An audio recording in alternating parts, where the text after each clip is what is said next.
আমরা মনে করি যে ন্যায় বিচারের স্বার্থে এখন শাহাবুদ্দিন চুপ্পুকে গ্রেফতার করতে হবে এবং গ্রেফতার করে বিচারের আওতায় নিয়ে এসে বাংলাদেশে ন্যায় বিচার প্রতিষ্ঠা করতে হবে। শাহাবুদ্দিন চুপ্পু তিনি রাষ্ট্রপতি পদে থাকার যোগ্যতা অনেক আগেই হারিয়েছেন। বিশেষত এই বাংলাদেশে ২৪ অভ্যুত্থানের সময়কালে যে গণহত্যা হয়েছিল সেই গণহত্যা তিনি তো থামানোর কোনো উদ্যোগ নেনই নাই, বরং গণহত্যার যারা সহযোগী, গণহত্যা যারা ঘটিয়েছেন সেই তাদের সহযোগী হিসেবেই তিনি ভূমিকা পালন করেছেন এবং পরবর্তীতে তিনি তার কথার মধ্য দিয়ে তার যে রাষ্ট্রপতি হিসেবে শপথ সেটাও তিনি ভঙ্গ করেছেন।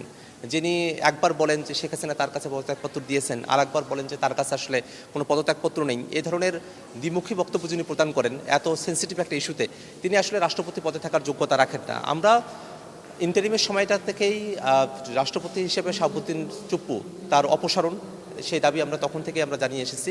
কিন্তু আমরা এই সরকার গঠন হওয়ার পরে আমরা তাদেরকে বলেছিলাম যে বিএনপি যেন এই সংসদের মধ্যে অভিশংসনের মধ্য দিয়ে শাহাবুদ্দিন চুপ্পুকে বিদায় করে।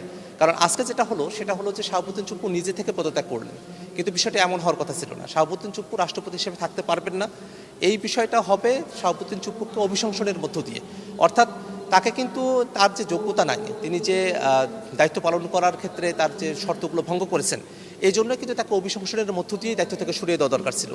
আজকে লেন্দি করার কারণে তিনি এই পদত্যাগ করার মধ্য দিয়ে তাকে আজকে সরানো হচ্ছে। বরং আমরা যেটা মনে করি, আজকে যিনি পদত্যাগ করছেন শুধু এই পদত্যাগ করাটাই সুরাহা হবে না, বরং তার গণঅভ্যুত্থানের সময়কালে গণহত্যার পক্ষে তার যে ভূমিকা এবং বিভিন্ন সময়টাতে বাংলাদেশ রাষ্ট্রপতি তার যে অবস্থান এবং অতীতের যে বিতর্কিত কর্মকাণ্ডগুলো আছে, বিশেষত দুদক রিলেটেড যে ইস্যুসগুলো আছে আর কি, সব কিছু মিলিয়ে আমরা মনে করি যে ন্যায় বিচারের স্বার্থে এখন শাহাবুদ্দিন চুপ্পুকে গ্রেফতার করতে হবে এবং গ্রেফতার করে বিচারের আওতায় নিয়ে এসে বাংলাদেশে ন্যায় বিচার প্রতিষ্ঠা করতে হবে।